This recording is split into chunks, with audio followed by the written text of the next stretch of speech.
Programang ito ay rated SPG, striktong patnubay at gabay ng magulang ang kailangan. Tuluyan nang magkaaway si Olga at David, pero walang magagawa si Olga kundi sundin ang utos ni David dahil mas makapangyarihan na ito sa kanya.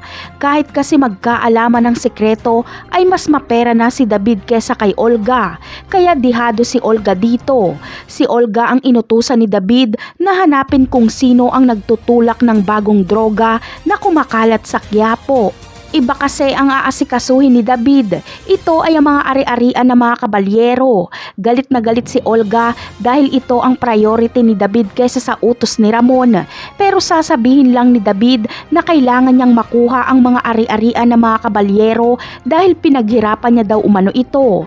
Dahil pinatay niya si Samantha, matuloy lang ang kasal nila ni Catherine.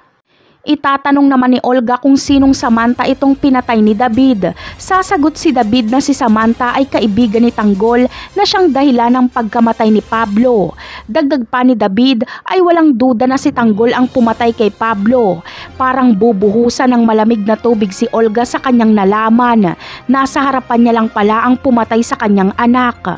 Ganun pa man ay kailangang itago ni Olga ang kanyang emosyon dahil wala rin siyang magagawa. Hindi niya pwedeng patayin si David dahil siguradong lagot naman siya kay Ramon.